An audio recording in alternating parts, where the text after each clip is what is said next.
to Rollin with the Punches. I'm Jessie Punch, and I am so happy that you're here. We're back. We are back, baby. Race season is back. NASCAR is back. It is going to be such a good 2025 season. I feel it in my bones, you know? I don't know about you, but I am just so excited to get this season started. I mean, and it's here, and we're literally starting the year at Bowman Gray Stadium. What? Hello? This is like when you were back in the 90s and you were like, I wonder what the future is going to be like, you know? Like, what's 2025 going to be like? Are we going to have, like, flying cars? No. But we are going to have Tesla Cybertrucks and Cup Series racing at Bowman Gray Stadium, both of which are equally as difficult for me to wrap my brain around, if I'm being totally honest with you. But I just cannot tell you how excited I am for this race at Bowman Gray Stadium. The Clash, I could go on and on. But before I do go on and on here in a moment with Matthew Dillner, I want to say quickly, if you're listening to us as a podcast, first of all, thank you. I love you. Seriously, thank you for being here. But I do want to remind you that we're also a visual show, so head on over to YouTube, check us out on there. We have lots of fun stuff for you on YouTube, and let's be real, if you've ever met me, you'll know that I am an incredibly animated person, and a lot of my guests are as well, so you really get the full Rollin experience if you go check us out on YouTube. And not to mention, Joey and Brian put so much hard work into just putting this all together at that, so just go check it out, please. And while you're over there, might as well, like, subscribe, you know, leave us a comment, I don't know, you know, do all those beautiful things you do when you have a favorite show. Okay, but that's enough about that. Back to Bowman Gray, because look, I've already told you like 3 times how excited I am, and that's a theme that will continue. But I just have to say, this is an event that, on paper, sure, it's already phenomenal. You're like, this is a track that's been in NASCAR since NASCAR began. You know, you look at the stories of people that raced there and the people that have worked there and the careers they've gone on to have, and you look at it on paper and you're like, this is a football stadium that race cars drive around, and almost 17,000 people can fit inside of this bowl. It's incredible. But truly, I hope that this interview gives you an extra level of appreciation and excitement for what this event is, because once you see this from the view of what this means to our sport and our fan base and the future of our sport and the respect that it pays to the history of our sport at the same time, it really puts into perspective what this weekend means as a whole for NASCAR. So I really hope that this interview with Matthew Dillner gets you pumped up, because I'm going to say it again, I'm excited, so I hope you are too. All right, that's enough of me. Matthew Dillner, an incredible friend of mine, a wonderful person all around. If you don't know him, he's prevalent on Flow Racing. He does commentating. You'll see him behind the camera at a lot of different regional races. But I was fortunate enough to have him on my race car sofa talking about a racetrack that he loves so much, Bowman Gray Stadium. So without further ado, take it away, Matthew Dillner.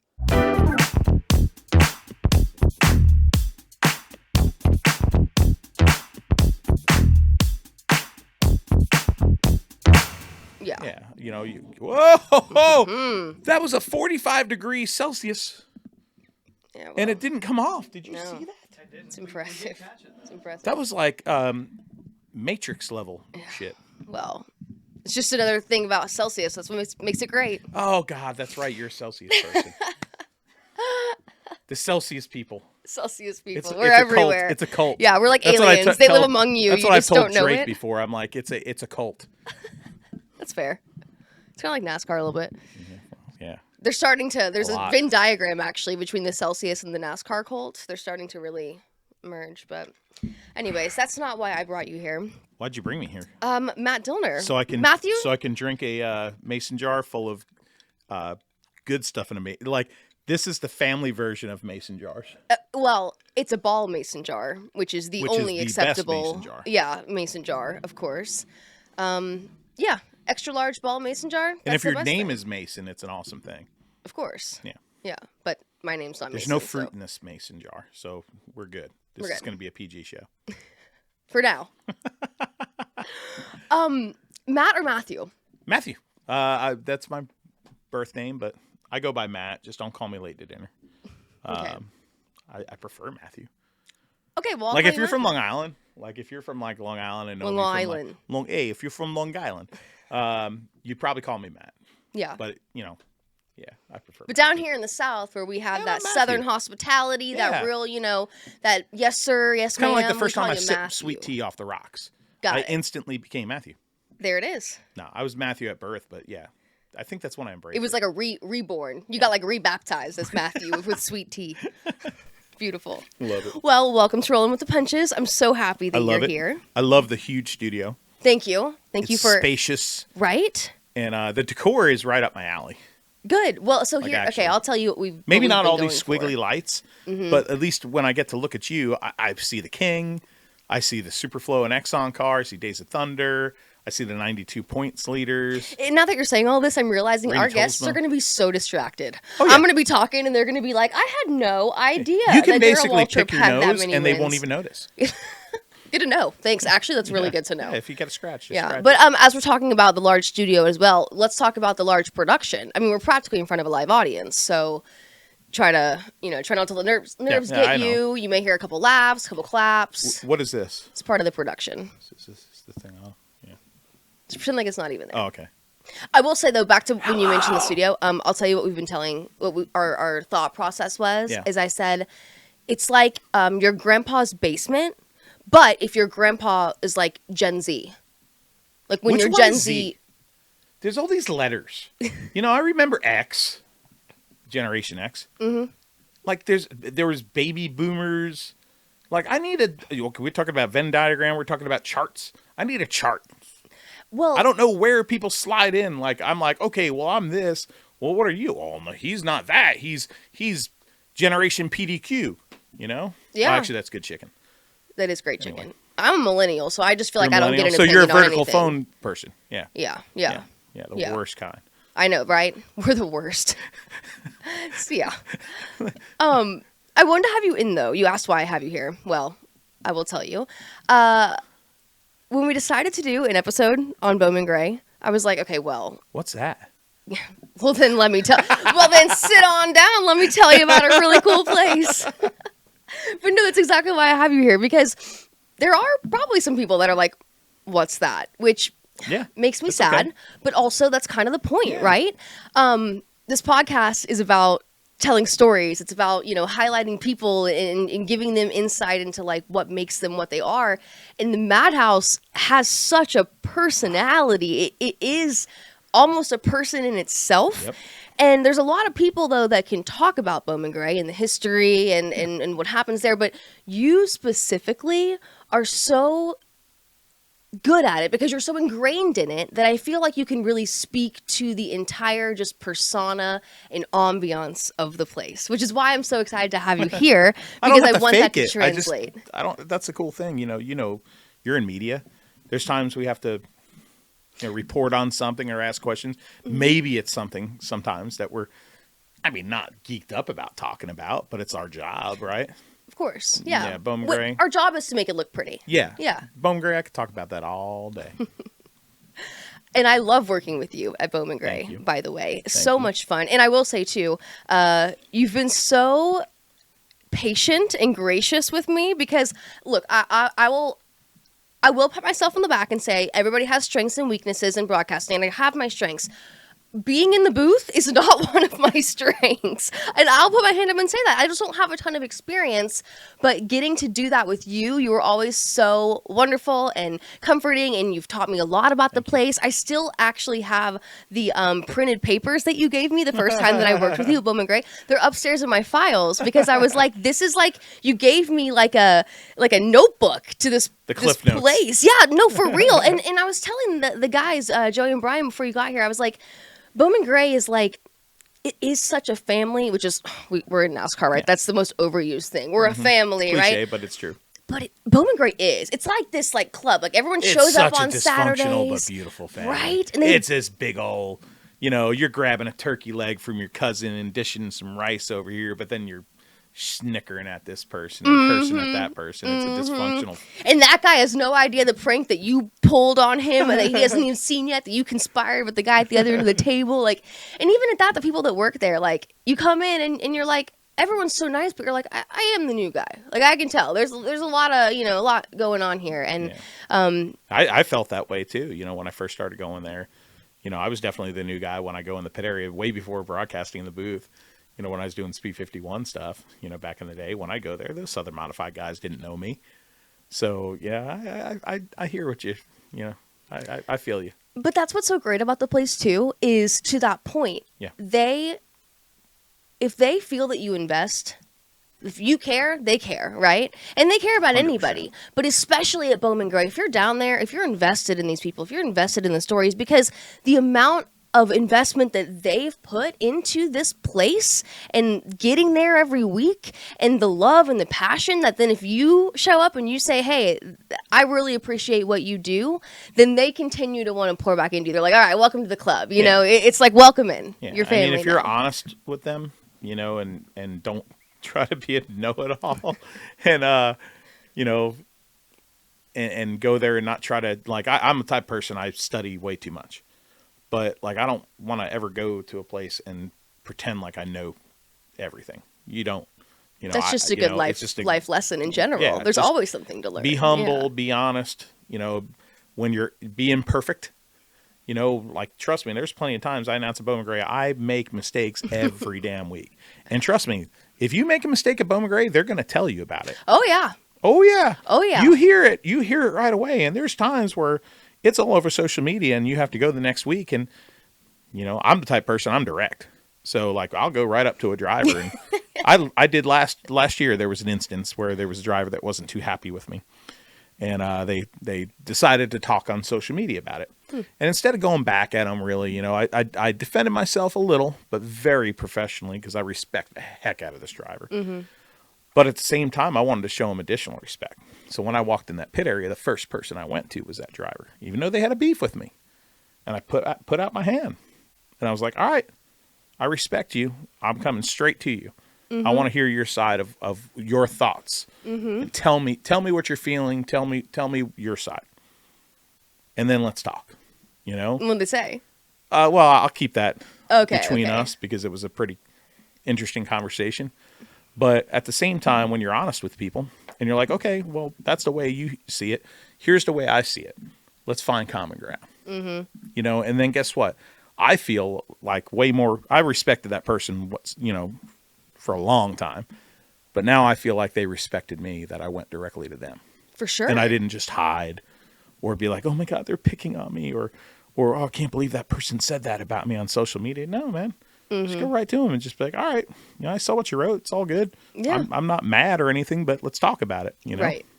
And it's funny. A couple things stand out to me with you telling that story is, one, you're right. These are just people. Even more so than I mean, that just speaks to the weekly series life in general, but these are just everyday people. And they're hardcore racers too. So this is their life. Mm-hmm. Okay, Jesse, I'm going to be honest with you here. We a few years ago when the deal happened with Nate Gregg and Nick Wall and Nate Gregg, and they had a demo derby in the infield. Mm-hmm. And it was very much all over the internet. And, are you not entertained? and man, the social media explosion after that. And, there's people that said these guys are not racers. Mm-hmm. They're clowns. Mm-hmm. These guys are not racers. I saw that all the time. This isn't racing. These guys aren't racers. And my favorite story to tell out of that whole deal, because I don't agree with that stuff. Right. I understand it because I've raced a race car, and I understand how it can make you feel passion and anger and emotional highs and lows that you'll never feel doing anything else in your life, in my opinion. And these people are seeing a snippet too. Yeah, they're just seeing a YouTube clip. You see so they see that crazy thing that happened, and it's easy to look from the outside and say, man, those guys aren't racers. All right, 2:33 in the morning that night, I get back to my house in Concord, and I get a text message. It's from inside Nate Gregg and Billy Gregg's shop. They have the entire car stripped down, okay, body, everything off of it, and they've already cut off the rear clip. These guys didn't just pull the trailer in, And yeah, we'll get to it Sunday or Monday. We'll bring it to a chassis shop. Bought, not built. Mm-hmm. These guys are out there like hardcore freaking, and I say this in all due respect, freaking maniacs. Oh, yeah. They're maniacs, man. Junkyard maniacs. And I love that because they're there at 2, 3 in the morning, like cutting a clip off a car. Mm-hmm. That is as hardcore of a racer as you're ever going to see. That's passion. So throw some stones. Yeah. That's fine. Yeah. But understand the whole story. Mm-hmm. Because the amount of investment that they've put into being out there, Yep. and those roots run deep. That's the thing. People just want to go, oh, this is ridiculous. This is racing. This isn't Jerry Springer stuff where it's put on. Exactly. They didn't just show up and go, that guy pissed me off. This Deep-rooted. runs deep. Very, very deep. And Where's the fruit? No, I'm just kidding. sorry.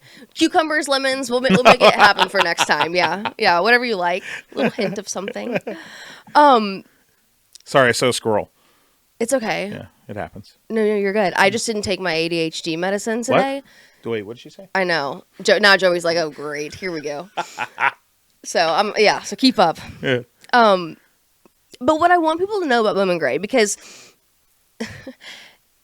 we've kind of got this juxtaposition of like the big shiny NASCAR now coming back to its roots. Yeah. So there's so much to try to express to people. And in a weird way, you're kind of looking at the shiny NASCAR fans and you're going, hey, let me tell you about this place and like what it is and why it matters. And then you've got the people that live, eat, sleep, breathe, run this place that are like, okay, I love what we're doing here because all eyes are on us.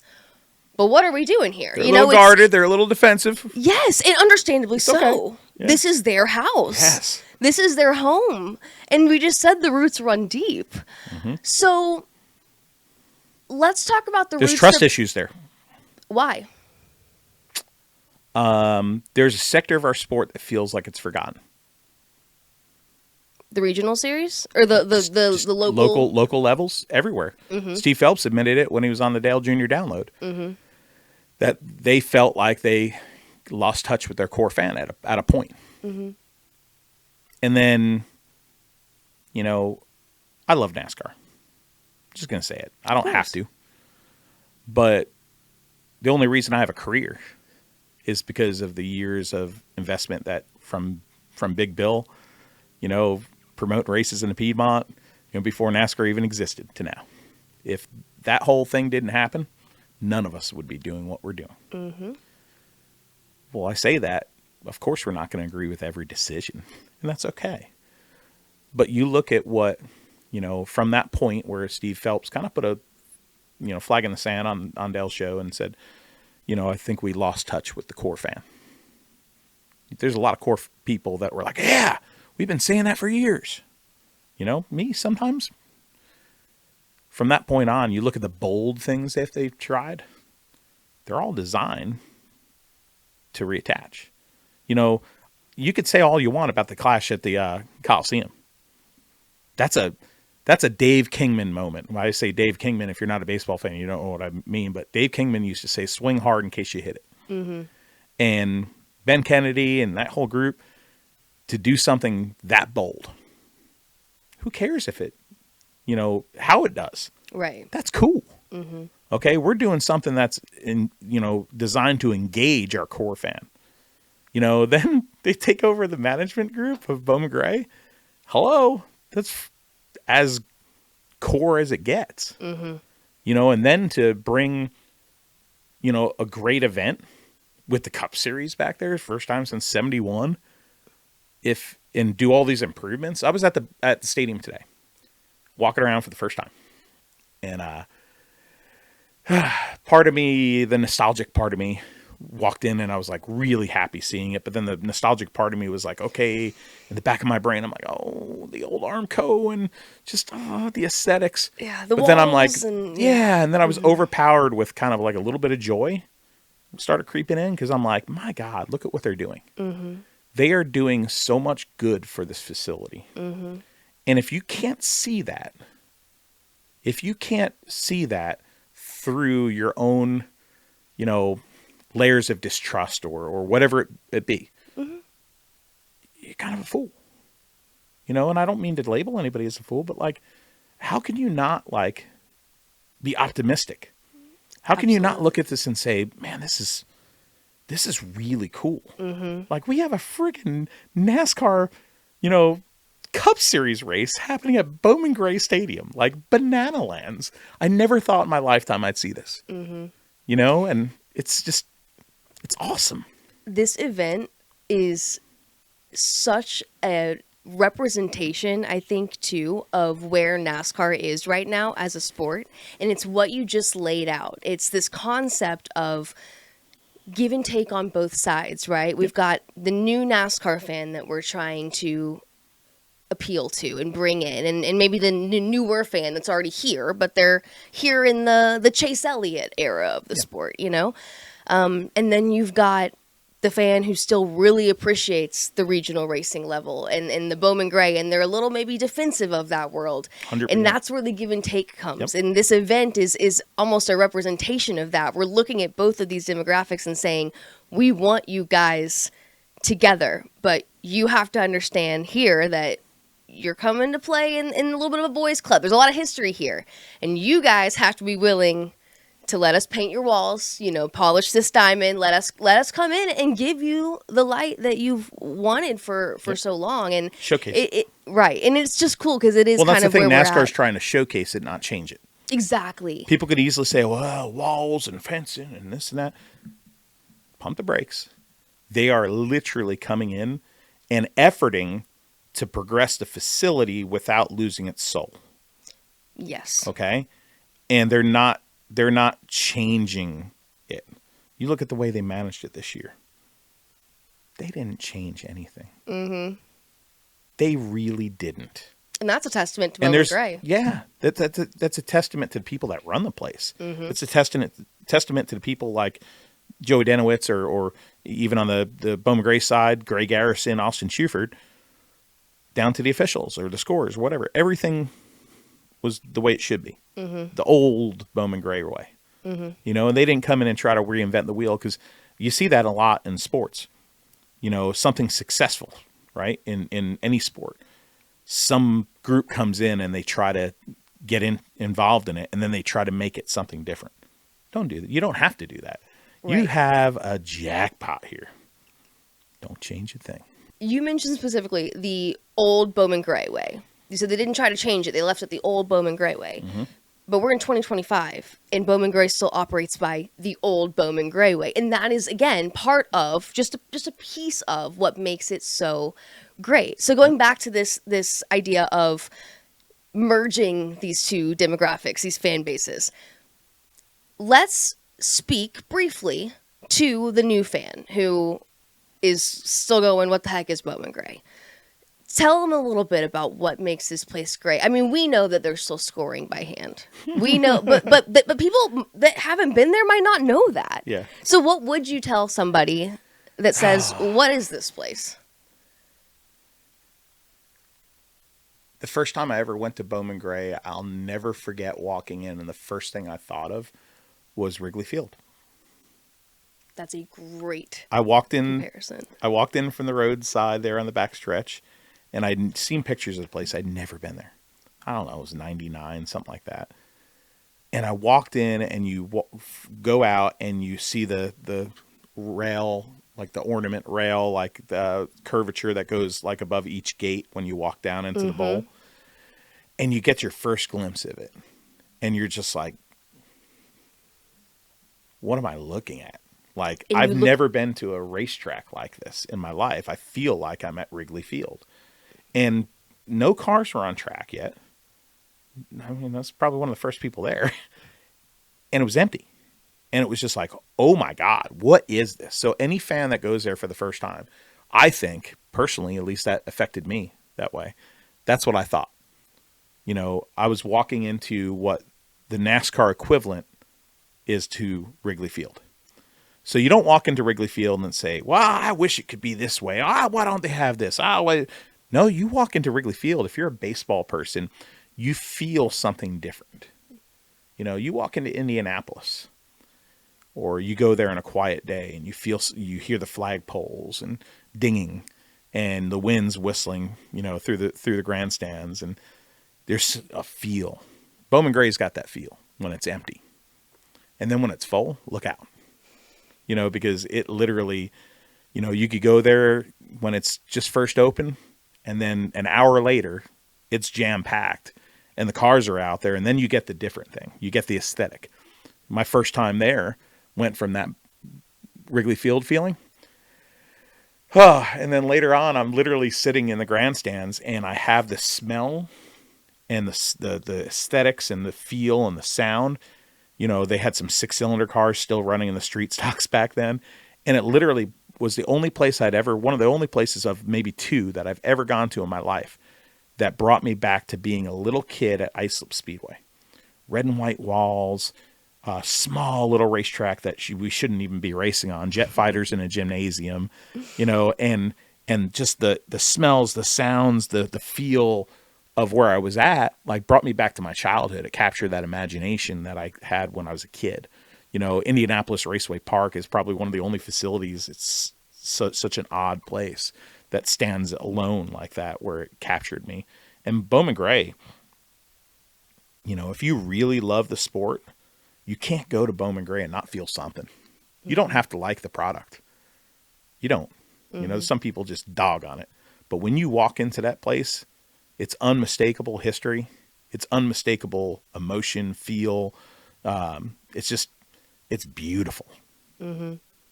I remember, too, it being one of the only places I've ever sat in the grandstands and watched a race and felt like I was in the race. Everyone feels that way. They say that about Bristol or whatever, but you are 4 feet off of the racetrack. You feel that way. You feel that like you're closer than you really are. You can see the eyes of the drivers and then the energy of the people. It is the closest I've ever felt to actually driving a race car in a race. I mean, the adrenaline. Have you been to a modern day ballpark? Yeah. Like let's say if you go to the new Brave Stadium. Exactly. Great place, what I was right? gonna say. Mm-hmm. Actually, I haven't been to the new one. Anyway, but you go to a modern day ballpark, and then you go to Fenway. Mm-hmm. And when you're sitting 30 rows up at Fenway, you feel like the first baseman can hear you. Mm-hmm. Same thing. Exactly. Yep. Except imagine that all you want to do is punch the first baseman in the face, and you're giving him the bird every time he looks over. That's Bowman Gray. I've never given anybody the bird at the stadium. I used to go. I was about to say ever? Damn. No. Oh God, yeah. Oh yeah, I mean probably on the ride over here, but I'd be really impressed. Like, okay, the bird. So we're talking about the bird, obviously. Like, if you've never been to Bowman Gray, the bird is a rite of passage. Of course. Like, you've not made it at Bowman Gray unless somebody in the grandstands has flipped you off. Mm-hmm. Okay, I practiced a car there once, and then I ran my brother's Legends car there one night before the big modified tour race. And that was fun. I thought that was like the coolest thing I'll ever do in my life. And then I ran a stadium stock there one night, ever. One night. AJ Sanders' 4th car. And I got to experience, I kind of dumped a guy. And he was lifting at the flag stand, and I didn't like that. And I had to get around him. I went to go to the outside, and when I went to go to the outside, I looked at my mirror, and I'm like, well, that's not going to work because I'm going to get freight trained by 4 people. So coming out of 4, I got into his back bumper, and I pushed him down the front straight away, and I didn't lift until I wanted him to lift. So let's just say he spun, and he spun, and a yellow flag came out, and my spotter keyed up, and I'd never had a spotter before. I thought it was the coolest thing ever. I never ran with a spotter, and he keyed up, and he was giggling. And he was like, you might want to look. And I'm like, I see it. I'm going around the track, and I'm looking. And I swear I could have hit somebody right in front. Somebody stopped in front of me, I would have railed them. Because I'm looking in the grandstands, and I guess this guy that I dumped must have been somebody. Or must have at least had a few fans or something. Because I was getting flipped off. And it was cool as heck. So I've never flipped off somebody, though, at Bowman Gray, but I call it bird season. Bird season is between April in August when they run. And this year, bird season has a little extra because of the clash. Mm-hmm. But you're going to see the 1 finger or 2 finger salute, meaning both hands, the whole time. Especially if you got real Bowman Gray people in there. Mm-hmm. And there's no age limit on that either. I've seen. My kid won't do it. I'm bringing him to the clash. Your children are cultured children at Bowman Gray. They have their, they know how to act. They right? know the deal. They know how to act. Annabelle doesn't really like going, but Hudson loves it. Hudson Gray loves it, and he actually said the other day to me, he's like, I want to go to Bowman Gray more this year. I'm like, okay, we'll try to go a few more times. I bring him a few times, but it's tough when you're doing the booth. Right. But yeah, he won't flip off anybody. He's good. That's not well, happen. It's funny. I teach my kids that's not how you do it. I say that. I say that because I've seen children. I've seen grandparents, older folks, standing up, screaming, flipping people off. I mean, can I tell you the ultimate? I shouldn't say this. Oh, say it now, please. The ultimate is when I think it was like the early 2000s. Seeing a lady holding a baby, pregnant, with a cigarette in her mouth, leaning over the wall with her belly on the concrete facade, flipping off a driver. And I'm like, now I've seen it all. The people watching at Bowman Gray, the people watching back in the 90s or the 2000s, man, we would just go to the mall, right? Go to the mall, get yourself an Orange Julius. Get yourself a pretzel, like Annie Annie's or whatever that thing's called, and just sit your butt down and just people watch, right? That's what you go to Bowman Gray for. I do a lot of that in the airport. A lot of airport people watching, yeah. Airport. Bowman Gray, though, get yourself a bucket of little donuts. What are those? People watch. Yeah, don't act like you and I haven't had a couple buckets of little donuts up in the booth. You can see I have. Stop. I mean, jeez. That's the funny thing, too. I always feel like that's a sponsor. They're like coming back from break, and we're like, "Whoa!" I've got like powdered donut dust on my face. I point to James Pike now, and I'm like this, like you take it. I'm sitting here, I got powdered sugar all over my face. Rock, paper, scissors, and who has to actually bring you back because the other one's eating. Here you go. You get an opportunity to take it back. You take the green. Yeah, go for it. I'm sitting back there, really, shoveling down donuts. They're so good. Fat boy on a diet. Don't try it. They're so good. But again, that's like a Bowman Gray staple. It's become it. That wasn't like a big thing. Like when I started going there, Little Donuts wasn't there. But Zach, the guy who owns it, not only brings us donuts up to the booth, but he sponsors race cars. Smart man. He sponsors race cars. He's in the pits. He has relationships with the fans and the competitors. That's when you know you're truly part of the fabric there. Mm-hmm. You're not just a hanger-oner, or you're not just a person that comes in like the wind, and then you're gone. Like a guy like that comes in, he makes his money, right? But he's part of it, and then he puts back into it. It goes back to that investment, right? He comes in, if you invest in them, they invest back. Oh, people were pissed at the donut thing, dude. That first time we got donuts up in the booth, and I started talking about donuts. Facebook, I love Facebook. I always say on the broadcast, fire up the Facebook. Here we go. Little donuts are here. Because like the first time we had Little Donuts in the booth, I hemmed and hawed, I was going nuts. Oh, cinnamon sugar everywhere. Like I'm an idiot. And then my friends are like, you need to look at Facebook. So I fire up the Facebook, and I'm like looking, and it's like, hey, that guy needs to stop talking about them donuts. He needs to start talking about race cars. Them donuts, fat guy talking about donuts. And I'm like, first thing I did, I called up Zach. And I'm like, you need to bring donuts next week. Bring that man some little donuts. I said, because I'm doubling down. And then they started talking more. And I'm like, let's keep it rolling. Mm-hmm. See that pot? We're going to stir it. You said all press is good press, baby. Oh, man. Hey, let them get fired up. Let them get a little torqued up. Well, come try it. Oh, yeah. That's the fun of somebody actually wrote a top 10 list of dumb things that I say or do on Flow, which I loved. I thought it was the coolest thing that he had that much creativity. And most of them related to the donuts. So we had such fun with it when we were reading it. We were driving to North Wilkesboro, Rob Blount and I. And we had so much fun with it. We were laughing so hard the fact that this guy was that creative. I'm not like no qualms against a guy. Like, hey, you don't have to be a fan of mine. I'm good. Yeah, it's the internet. And yeah, and it's like, man, you got to laugh at that stuff and not take it too seriously. And it's like, oh my god, it was like a top 10 list. It was, I think he might have said like his album of like doing dumb things. So Dillner's worst hits. Yeah, kind of yeah, it was like Dillner's greatest hits. I think that's what he said. So then Rob and I, he was like, oh yeah, it's kind of like, greatest hits, Dillner's version. Yeah. You know, like, what's her name? Taylor's Taylor version. Swift. Yeah. Taylor's version, right? I'm So thinking of, he's like, oh, you should do that album cover. So I went and took a photo of me doing that twisted up pose like she does. And I made my own album cover for like Dillner's dumb things at Bowman Gray. Dillner's version. Amazing. So, what was number one? Do you know what number one was? Probably talking about donuts. Probably something about donuts. Okay, yeah, that's fair.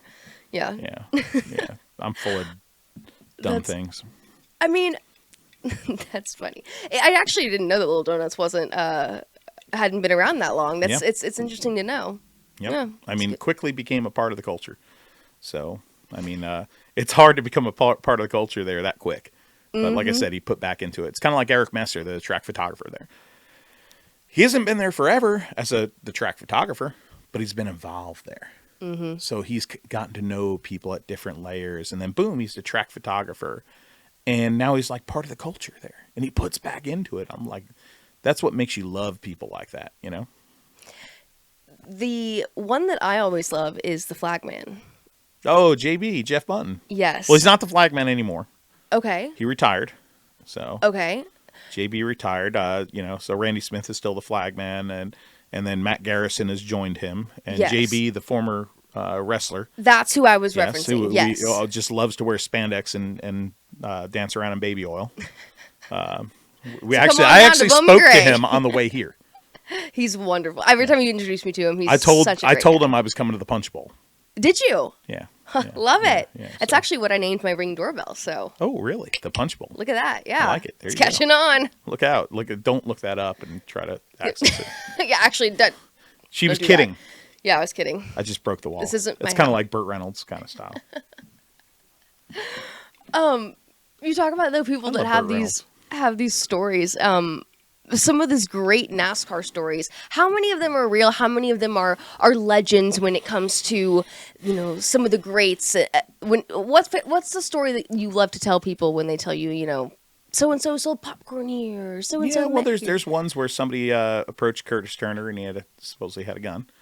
My favorite story, actually, you know what? I'm glad you asked that because it just came up in my head.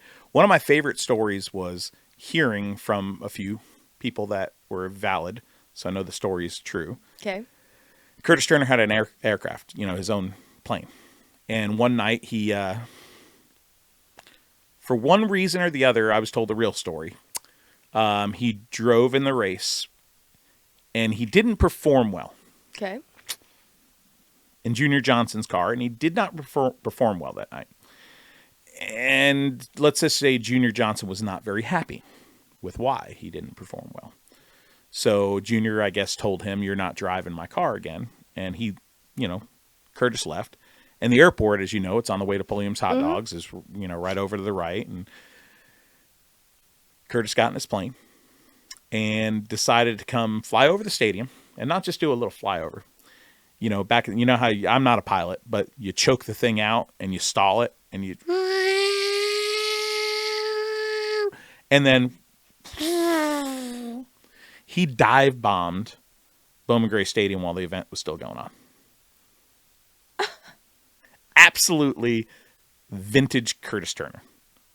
Like one of the wildest personalities the sport has ever known. He's on my bucket list. Like if I could if you guys find a DeLorean, let's go. Let's go back and hang out with Curtis Turner. We might get in a lot of trouble. I was about to say, I don't know. You might be on your own for that people one. say, you look at the pantheon of like colorful personalities in the history of our sport that people just have barely scratched the surface with some of it. It's a Curtis Turner or Joe Weatherly back then, or it's a Tim Richmond if you're in the 80s or whatnot, of guys where it's like, man, whew, like to have hung out with them. we were talking about Bowman Gray earlier, and that story kind of even just proves it feels like the rules at Bowman Gray are just different. You know, it's like people joke about the airport. They go, there's no rules in the airport. Like, you can have a mimosa, whatever, or, you can have a beer at 8 a.m. or whatever it is. Like, they just joke about the airport. That's how I feel about Bowman Gray. You go in, and even the rules of racing feel different. Like, there's what's acceptable at Bowman Gray. The bar there is just different. And it goes back to being ingrained in the place and having to come in and having to kind of learn. And if you're going to race there, there's just am I wrong in saying Nope. that? There's just a different I've actually talked to somebody about this yesterday. Okay, what did they say? Because they haven't been to Bowman Gray, but they hear all the stuff. And I tell people all the time, it's a blurred line. Yes. Not all rules apply. It's kind of like how, I always hate it when people came in that were outsiders of our sport and they try to make it comparable to other sports. It's kind of like when people would start to call the short track level minor league. Yeah. That always eats at me a little bit. I understand it, because it's like you got to make the common person understand, but racing is not any other sports. Right. So technically, there is no minor league. There are leagues that are elevated from others. There are elite levels of motorsport, whether you're looking at Formula One or IndyCar or NASCAR Cup Series or Xfinity or trucks or whatever. In the landscape of motorsports, those are the elite levels of our sport. Mm-hmm. That does not mean that the grassroots level or touring series level, the NASCAR Modified Tour or Smart Modified Tour, of course I'm saying modifieds, Cars Tour, that is not minor league. Those are a lot of professional race car drivers. Oh, okay? Yeah. And that always eats at my craw there. So getting back to what you said, the line's blurred, and I think there's a lot of people that try to compare Bowman Gray to other forms of racing, kind of like how we compare our sport to other sports. It's not necessary. Just learn our sport, right? Mm-hmm. You don't have to, equate everything to, well, is that the equivalent to a ball or a strike or a touchdown or, this series or that? No, just learn the sport. Like be patient, soak it in, learn it. It's unique, and that's the beauty of it, right? Mm-hmm. Same thing with Bowman Gray. The rules do not all apply, and some of it doesn't make sense, especially if you're new. And you'll be there like, how the heck did that happen? Like, why did that happen? Or why did they let that happen? Or why is this? Or why is that? Just relax. Let it go. Let it happen. And enjoy the beauty of it. Because there's chaos, and there's beauty that comes out of the chaos. There's magical moments, or there's moments that you just scratch your head at. But like I always say, like when you leave every single night you're at Bowman Gray, you leave and you pay $12 on the way in, you want to pay $12 on the way out. You don't go to many sporting events where you feel that way. And I've always felt that way at Bowman Gray. I've gone there on nights where you get 3 races in and it pours rain. And I'm like, I got my money's worth just being there for 3 races, Mm-hmm. But you don't try to make it into anything else. That's my advice. If you don't understand it, yeah, it gets a little physical there because there's no room to race. Okay, so it gets physical. And some ethics when it comes to racing kind of get a little put to the side. You do things there that you wouldn't do anywhere else. Just let it be. Understand that it's different. It's an anomaly. It's its own animal. It's its own living, breathing beast. And just let it be. And there's people that get that, and there's people that still have to come experience and learn that. Yeah.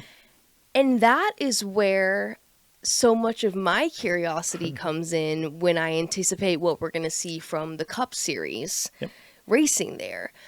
I wonder if those guys, and which of those guys, will have that mindset. They'll come into Bowman Gray. They'll remember.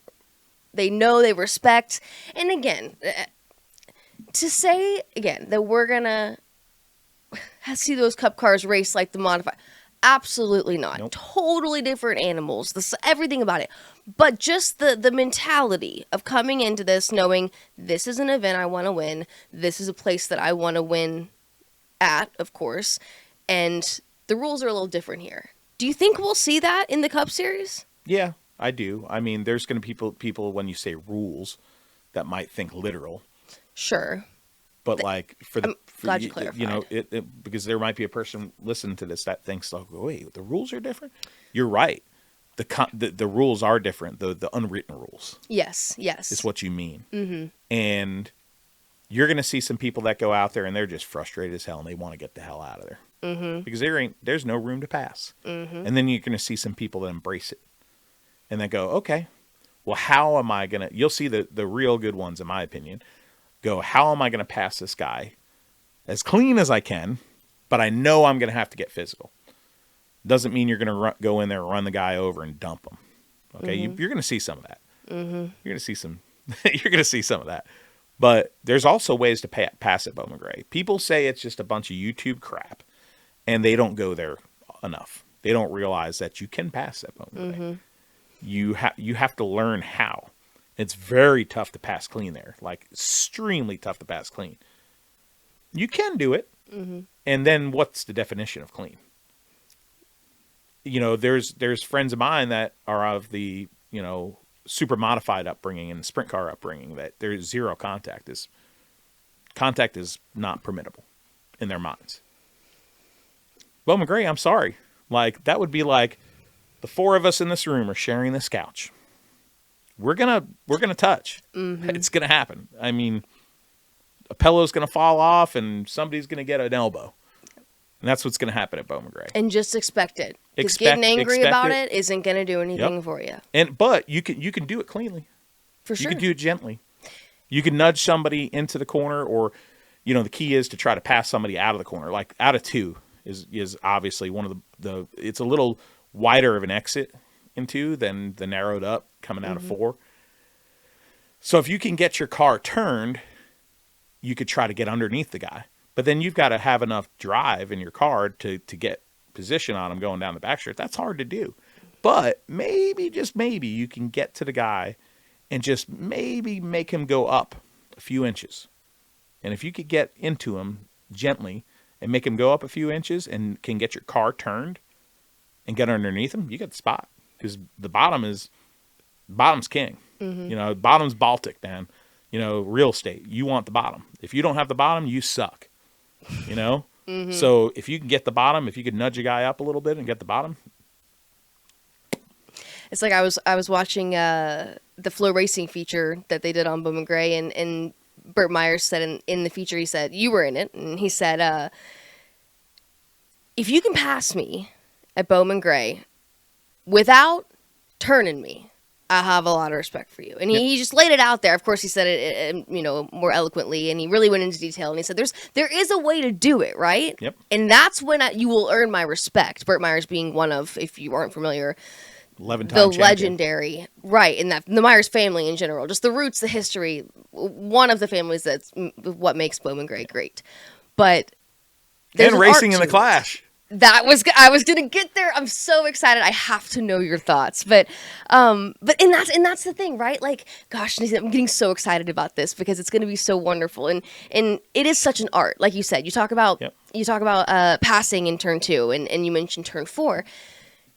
You either know how to race at Bowman Gray or you don't, and that's everything we just said. These unspoken rules, but then there's also literal parts of the racetrack that wall in turn 4 is gonna come out and bite you. Oh, and it's different now. And it's different now with the safer barrier. It's totally different. I laid my eyes on it. I've been hearing all the hearsay. And this driver and that driver saying, "Oh, it's crap," or this guy saying, "Oh, it's fine." You know, and like I don't judge anything on what anybody else says. You know, I'm not behind the wheel anymore in anything, but like I went out there today and got my eyes on it myself. You know, and then I took my truck out there and drove around the place. You know, and it's different. You know. They didn't take away much real estate with the safer barrier. I was so impressed with that. Because I thought, by God, if they don't do something like a hybrid system, this is going to ruin this place. Mm-hmm. But I didn't say it because it's like you keep those things inside. They did a great job. Like, it only took away at the point of the can opener coming out of 4, Right. which if fans don't know it, that's where the wall kind of juts out because of the construction of the stadium there. You know, the actual wall of the stadium comes out, and it could bite you. That's why they call it the can opener. It's not as jagged of a point that comes out. Okay. It's curved, and I'd say it probably sticks out about this much further. But the difference is, instead of sticking out this much further or sticking out right there for this much, it takes that real estate for another, few yards. Got it. So it's going to be a different exit, my opinion, a different exit than most Bowman Gray race cars are used to. Mm-hmm. The entry of 3, where it juts out, it's a little smoother, but instead of being after the jut out, where it's different, it's almost like before the jut out, it's a little bit different. Like so entering 3? Entering 3. So Okay. the jut out on the wall on the right. Or the entrance, or Yeah. the Before the pit exit entrance. from Before the pits, pit yeah. exit, yeah. Before the pit entrance, excuse me. Yeah. Yeah. So where the wall juts out there, it's like the wall's moved out a little bit before you get to that spot. Interesting. So it's going to be a new Bowman Gray in some ways. Yeah. Even the weekly stuff. There's going to be adjustment period, but there was adjustment period a few years before that when they put in the new drainage and you had the turtles, on the bottom. Yeah. Well, guess what? We learned it and we got through it, right? And anything that was wrong, like at the beginning, they shaved down the turtles and they made it right. Back in the day, the light poles weren't up on top of the stadium. They're right behind the wall. Well, that changed. Mm-hmm. Back in the day, they had a rail with cable going across it as the wall. Mm-hmm. Well, then they went to Armco. Things change. Right. But to your point, like you said earlier, still keeping the great feel of it all. I was 100%. there just a couple weeks ago, and Oh, you did get to go. Cool. I did. Cool. I have. I've been there. Did you go since they painted it, though? Yes, I was Okay. there Oh, it looks so actually. good. So I was there when they were painting it. I was there right before Christmas when they were putting up some fencing. Yeah. And then I came back. It was just last week actually, but I didn't get the chance. They were kind of working on it, so I didn't get the chance to really go over to turn 4 and actually kind of see it. I just saw it, the overall, and we shot some video down. excuse me, in the infield there. I was obsessing over it today. Oh my god! It's Like, I literally sat there and I was trying to study turn 4 amazing. and study turn 3 because everybody's talking about it in this Bowman Gray circle. So I just was like trying to just look at it and draw from experience, not just on the track, but seeing the place visually for so many years to see what the difference is. And I think there's a little difference, but less than everybody's saying. Well, you mentioned the lights, and that's what got me thinking about it so too. New lights. Oh, it's so beautiful. New lights, and you don't walk in there and go, oh wow, those lights look like they're new and this place is old. No, but how great is it, the NASCAR coming in, new So lights for Bowman So Gray? That's good. huge. It's incredible. It's great for the fans, great for TV, amazing. great for the competitors. You get to really see their sponsors on their cars, see how beautiful the cars are. God, that's a great investment. That's one of the things out of the whole thing that to me I'm most excited about. I know it's kind of silly. It's just freaking lights. But that place is going to look beautiful. It really, it already does. Like you said, you seeing it down there. It's an old lady. It's an old lady, right? Yeah. I love that old lady. She when I go over her house, she gives me cookies and milk, and we talk about the old days, and we enjoy current events. We sit down at the kitchen table together. But somebody went over there since the last time I was over there and gave her a makeover. Did her hair, did her nails, did her makeup for her, gave her a beautiful dress. And she's feeling good. And let me tell you something. When you walk in, you're like, oh my gosh, you look beautiful. And that's what I felt today. That's awesome. And I feel like she's feeling good. She's ready for the party. The Madhouse is like, bring it on. I am ready to show you what I have to offer. I can't wait. I'm going to sit in the grandstands. I'm Good going to for work. I'm you. going to work on qualifying day, and with the modifieds being there, I'm going to work content with Flo. But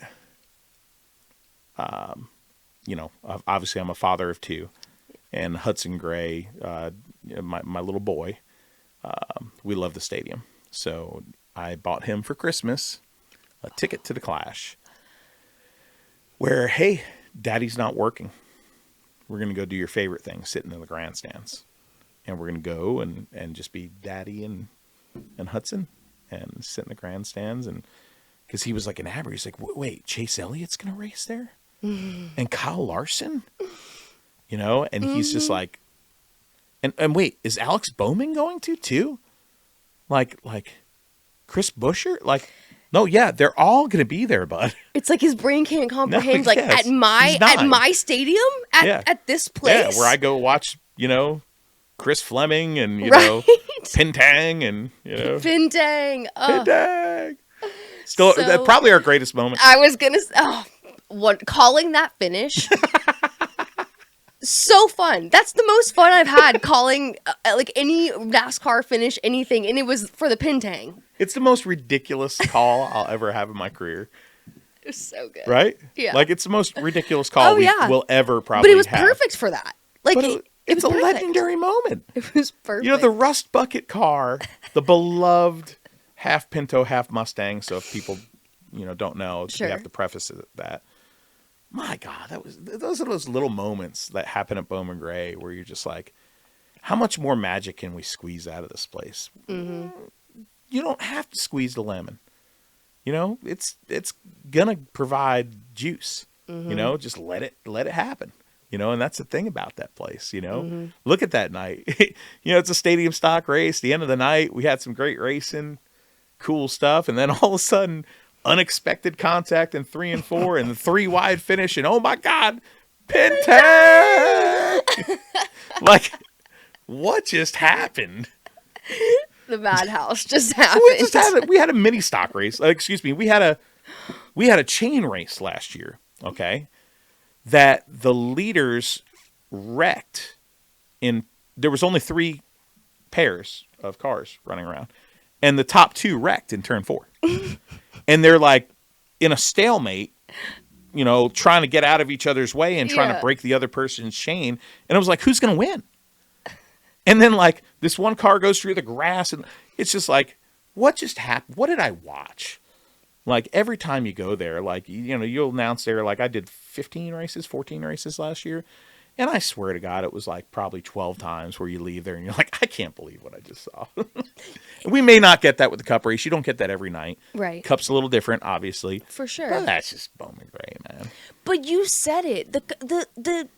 It's not, it's the racing. It's about the racing, but it isn't. The place speaks for itself. You just walking in there. It's the Wrigley Field. It has so much to say before there's even anything on the racetrack. So, whether you get that Bowman Gray, Madhouse racing out of that Cup Series race or not, you get to feel and experience Bowman Gray and I hope people learn about it, and then they come back and watch a weekly race there. So they get to see the stadium stocks, they get to see the street stocks, they get to see the sportsman cars and the modifieds. Like modifieds at Bowman Gray don't make sense. 600 horsepower cars, open wheels, big old bars, Nerf bars and bumpers, and they're so powerful. And what the heck are they doing racing on a quarter-mile flat bull ring around a football field? It's when you think about it, it's kind of stupid. Yeah. But that's the beauty of it. Mm-hmm. It's like overpowered cars around a racetrack like that are the coolest thing, because it's like that's like getting on the back of a bull, and trying to ride a bull. Hang on, like to race a modified around that place is insane. Mm-hmm. You're right. And when I found out that the Bowman Gray modifieds were running on Saturday of the Clash, I was going to jump out of my skin. I was so excited. And I keep telling people now, I'm like, okay, you can go to Bowman Gray and you can watch the Bowman Gray modifieds, which first of all is, like you just said, already an incredible experience. To be able to go to Bowman Gray on a Saturday night and watch that, amazing. But then you also get to see the Cup Series run their heat races. My mind was blown to think about being in one place and watching those. Nothing like it. Literally nothing like it. It's amazing. And in my lifetime, I never thought I'd see it. I can't believe we're seeing it. It's amazing. What do you think about Bert making that I love it. I mean, to have the two Goliaths of the stadium, Tim Brown and Burt Myers, right? The top of the leaderboard of all time. Okay, Tim hit the century mark last year, won his 100th race. He's got 101 wins. Burt Myers right behind him with 98, tied with Jimmy Johnson, not Cup's Jimmy Johnson, but Bowman Gray's Jimmy Johnson. You've got, 12 championships and 11 championships. You've got the fiercest rivalry, one of the fiercest rivalries of all time at Bowman Gray, whether they sometimes they lean into it and sometimes they don't like to lean into it, but we all know they're the two most competitive son of bitches that's ever raced at that stadium. And Burt Myers could be the nicest guy on earth. He's one of the greatest sound bites. And Tim Brown, he's calmed down, and he's a very mellow guy now. But he is a fiery competitor. I mean, I've seen him qualify third and slamming the doors. I mean, he is fiery. Yeah. To see those two guys as fierce as rivals as they are, and they're both going to be in a Cup car. If there's two drivers in that place, and I don't want to take anything away from a Chris Fleming who wanted to be in it, or a Danny Bone, or anybody else that's successful there. Anybody, no matter what division.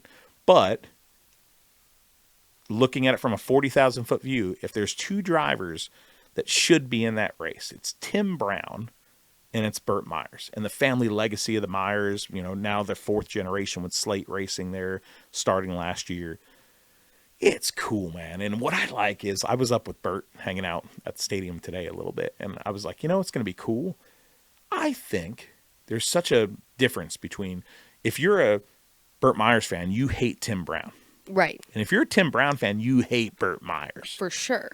I think there's going to be some people, this is my prediction, that go to the stadium and it's like, all these guys are on our turf. And our two guys are out there, and I hate, say not me, but you're a race fan. I hate Tim Brown. But he's my guy. He's my stadium guy. I want to see him do good.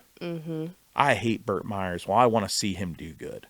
And I think there's going to be a little bit of us versus them mentality that I thought SRX captured brilliantly in its first season and then got rid of, which I thought was a mistake, where they had the local driver, Luke Fenhouse or Doug Coby, going against the superstars.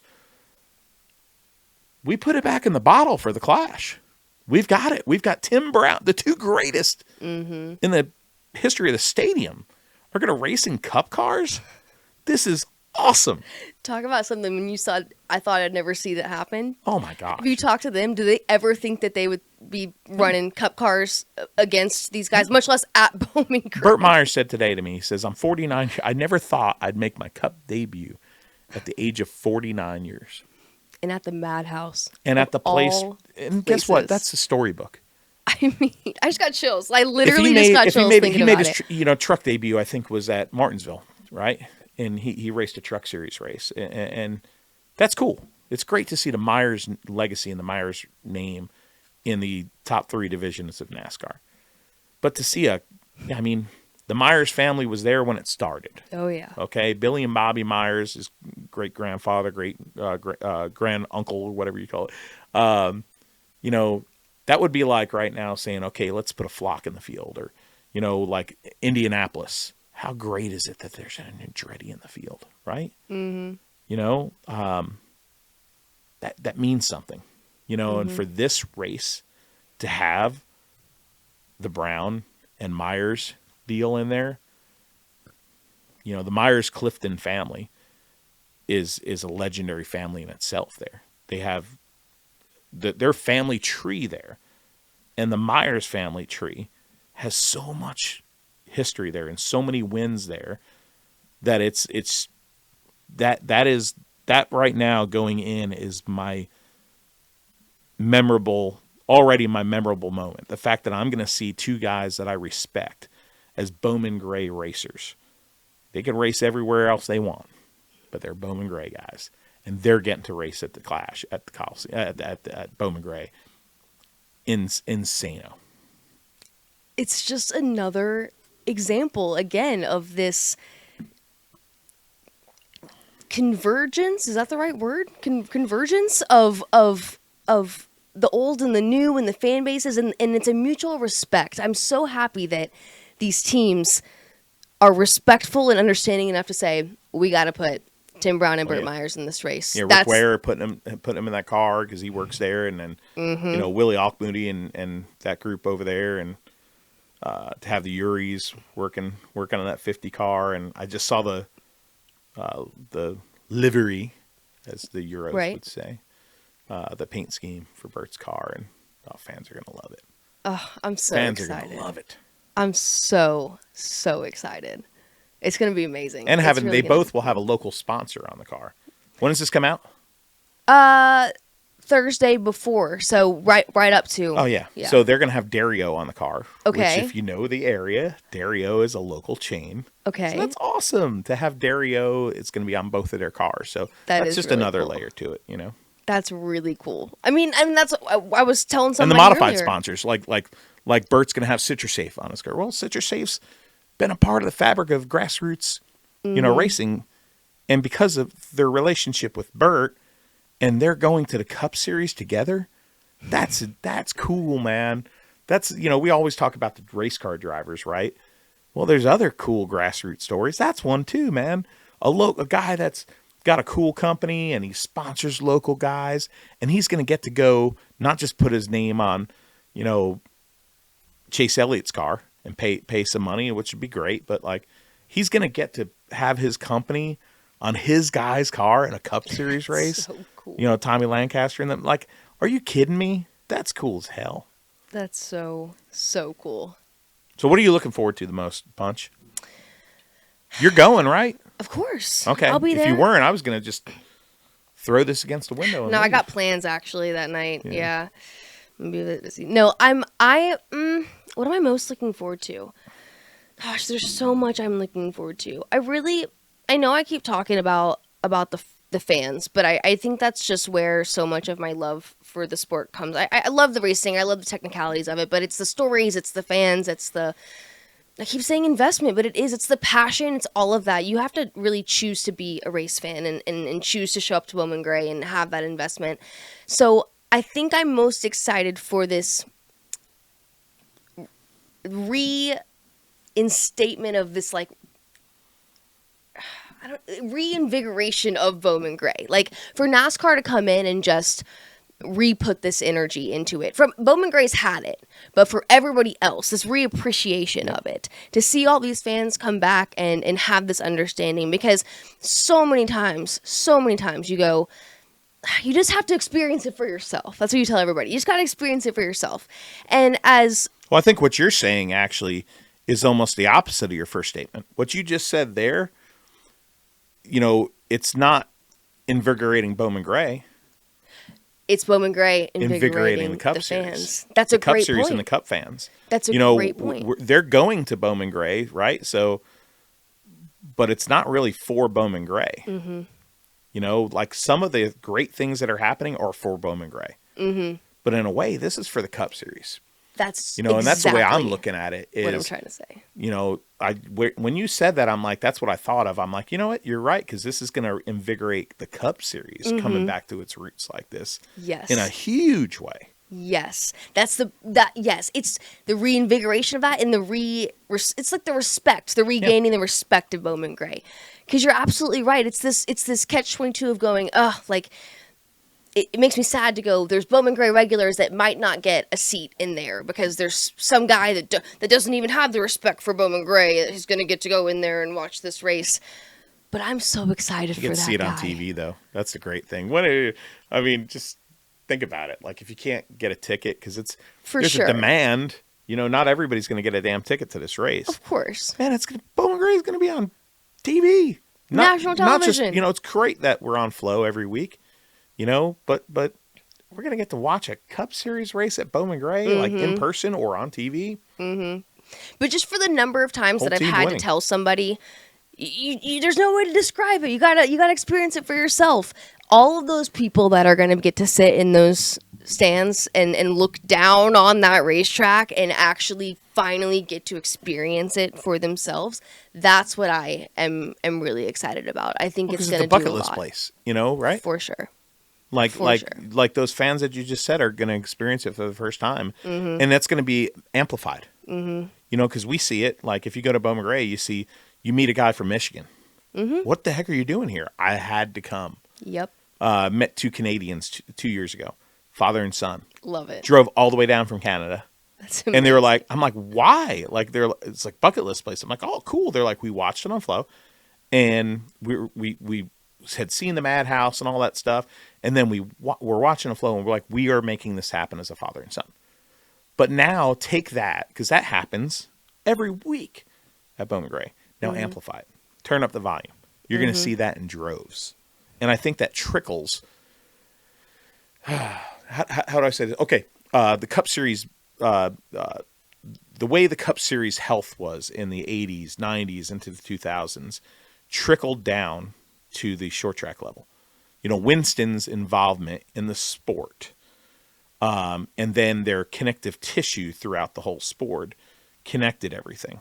Okay, and we've lacked that in ways for a long time because we haven't had the brand like Winston that intentionally connected it. Right. Okay, so now NASCAR, not a brand, NASCAR, you know, from Jim to you know, to Ben, you know, to Joey Denowitz or whoever, they're literally connecting it. This is the connection.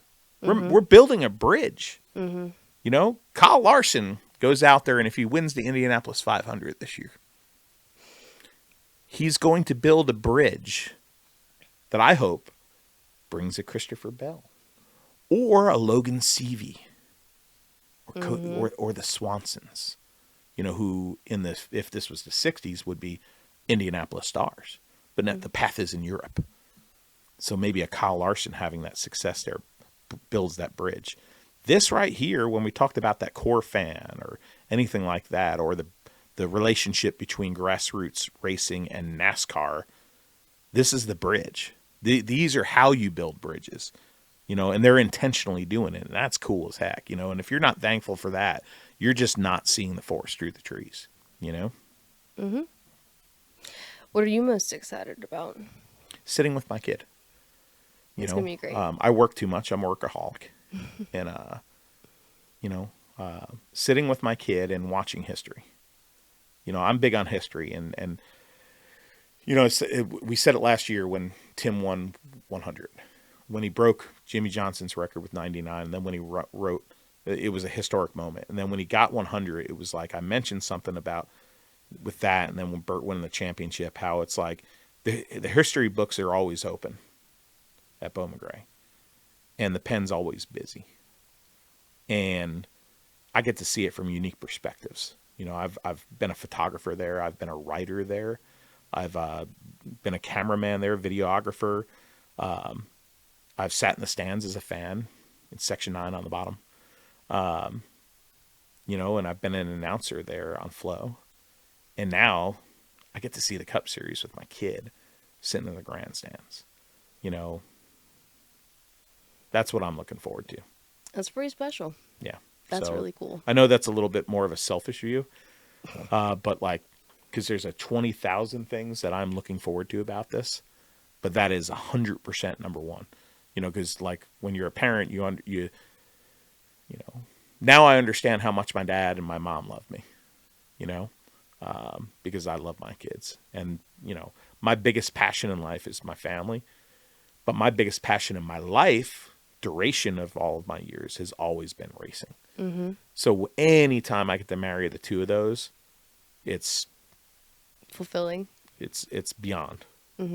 Well, and as somebody who grew up with a dad who worked in racing, you say that's a selfish thing, but that's huge. Yeah. That's be selfish, right? You get it. When you said it earlier, when you said dad's not working, like that to me was like that is what you want to hear, you know? Yeah, because he gets to come with me, right? We'll go to a smart modified tour race, right?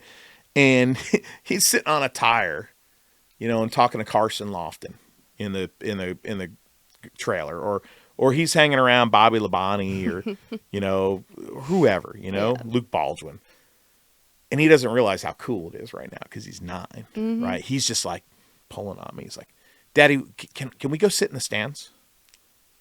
He doesn't realize how cool it is being on the inside. Because I grew up on the outside, right? You know, wanting to be on the inside. And now I'm on the inside, and I love it, and I'm blessed. And he doesn't realize how cool his life is. But at the other hand, he just wants a daddy. Yeah. He doesn't want a guy that's in the know or has these relationships or is working from the inside of a sport. He don't care about that. Mm-hmm. Yeah, he might think it's cool, but no. He wants to sit in the grandstands and eat some junk food with his dad and just watch a race. Yeah. And I love it. That's awesome. And I'm really happy that you guys get to do that. That's really cool.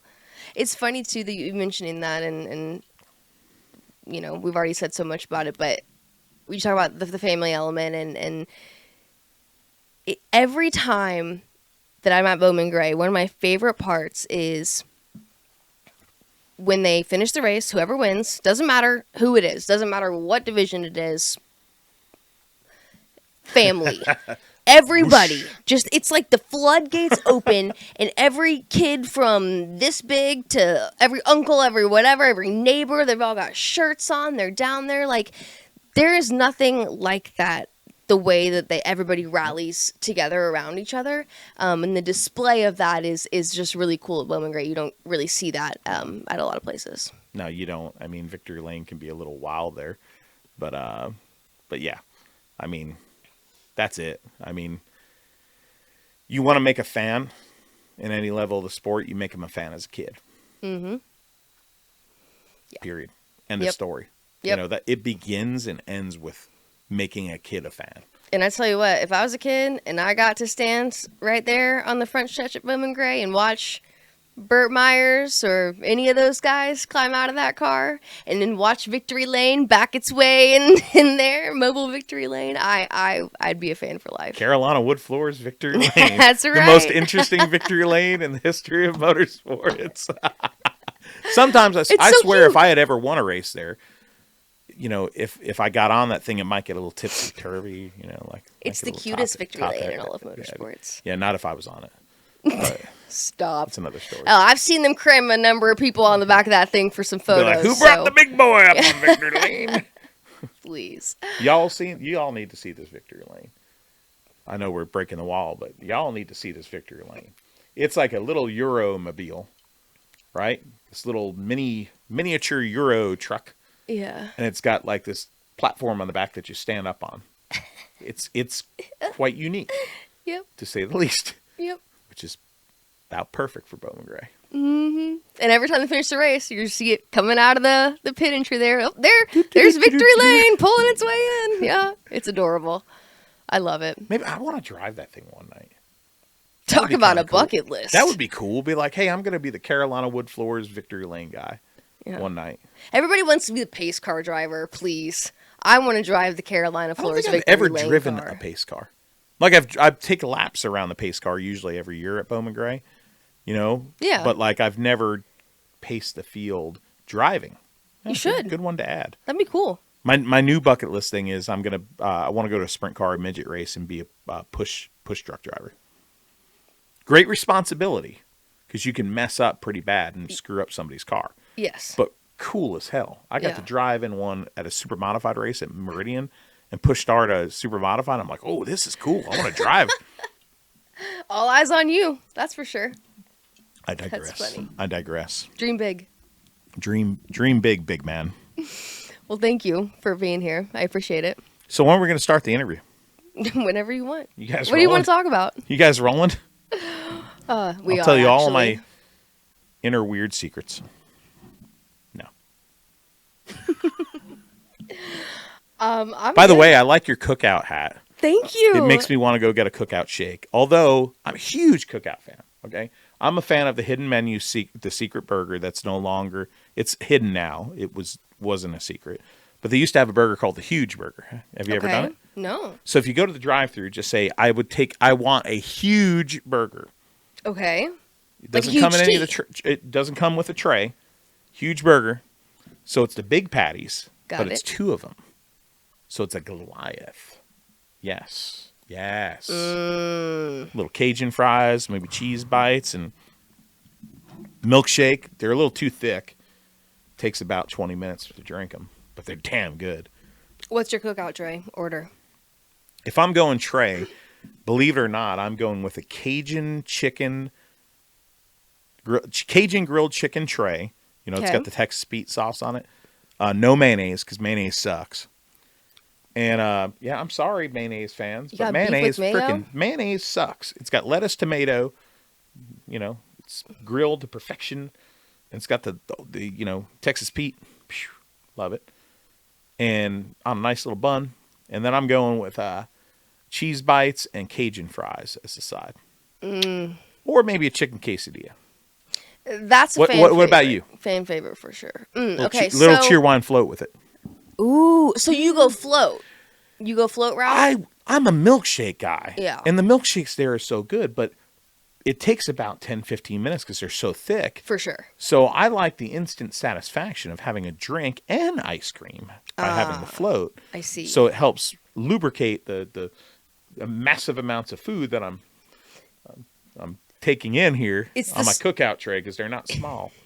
Simultaneous. You want the drink while you eat, not the cookout eat rocks. Then dessert kind of thing. Yeah. But you get a little combination. Yeah, I Jesse. feel you. I'm usually, as far as my tray goes, I'm usually a burger gal. How I take it, it varies depending on how do you take your burger? On like a basic day, I'll just do it like with some, mayo, lettuce, onion. I knew she was a tomatoes. Mayo people. At least I don't have to have the Hellman's Duke discussion damn, with you. You're a communist. No, mayo people. I should not judge mayo people. I'm sorry. I'm going to make a public statement. I am so sorry. I officially apologize to the Mayo Brigade. You're okay. I just think mayo is weird. Well, I'd like to say that. What else? You said do not mayo. Reflect the views of this podcast. Yeah. Okay. Clearly, because you're a mayo person. I am a mayo. You need a Hellman sponsorship. Do you know a guy? Some skinny pal kid? Yeah. Still can race a hell out of a race car? Back to important things. My cookout tray. Yes. Yeah. So mayo. my two sides. Your burger is slathered in mayo. Yeah. Extra mayo on my burger. No, the two sides are what's important though. I go Cajun ranch wrap. Chicken wrap. Cajun ranch wrap. Okay. So it's got a chicken finger in it with ranch. And Cajun seasoning. Another white creamy substance that's terrible. Ranch. Blue cheese. Oh, ugh. No. Blue cheese. No. What are you eating? Mayonnaise. No. Okay, wait. No. Okay, look. That's fine, but here's where we're really gonna.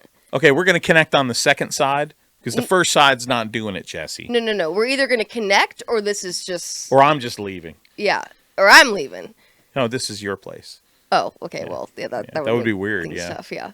Kind of corn move dogs. the whole family here. But the room's cool.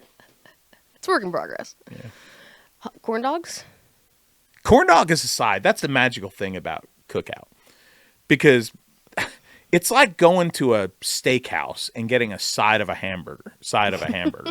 Like, wait, no, that's not a side. A baked potato, sir? No, I want a hamburger as a side. Yeah. What? Yeah. So you go to cookout, man, and you can order a hamburger, and you can get a quesadilla on the side. You can get chicken nuggets on the side. You can get a damn corn dog. God bless America. I love a corn dog. Just screw mayo. I love a corn dog. Also, what do they put in those quesadillas? Crack. I'm not condoning Heard it here crack. First. Yeah, I don't like crack. But I do love a cookout quesadilla. But there is something magical about a cookout quesadilla. Grilled chicken quesadilla. Hell, you see, we're all going to leave here and go to cookout now on the way Let's home. wrap this. Let's wrap this shit and go to cookout. Let's go to cookout. Let's go to cookout. Out! Cut! Something that Matthew will never tell you himself, but I, as a friend of his, will brag on him a bit. He makes a point anytime that he has a friend or somebody that he meets that's never been to Bowman Gray, or if he finds out that it's someone's first time coming to watch a race at Bowman Gray, he will buy their ticket for them, get them in the door, and he'll buy them a program from their first race. And a Bowman Gray program is truly like what a program was meant to be. It's got all of your lineups. It's got everything that you need for the night. And it's such a commemorative item. He bought me a program the first time that him and I worked together. And again, I still have it upstairs with those notes that I mentioned in the interview. But if that doesn't just say something about who Matthew is as a person and as an ambassador for Bowman Gray Stadium and for our sport as a whole, then I don't know what does. So, also speaking of ambassadors for Bowman Gray Stadium in our sport, I am very excited to tell you that I made a stop by Bowman Gray today. Today is, earlier in the week. And Lil Donuts is already set up there at the Clash. So, happy to tell you that you can get a little donut if you are going to the Clash at Bowman Gray Stadium. So, don't worry. You don't have to just dream about them. You can try them for yourself. But honestly, that to say, if you're going to be there at Bowman Gray this weekend, watching it in person for yourself, or even if you're just going to be at home watching it on TV, have fun. It's history. Enjoy it. Seriously, take it in, because not only is it the start to, like I said, what is going to be an awesome 2025 year, but it really is history, and it's special for our sport. So enjoy it. Well, that's all that I've got for you. But before I go, don't forget, follow us on Instagram at rollin.punches. Like I said earlier, check us out on YouTube. Give us a call on the punchline. We got a lot of fun stuff for you. But either way, please come back and hang out with us next week. And I appreciate you listening. I love you so much, Mom. Thank you for listening. I love you so much. And until next time, bye.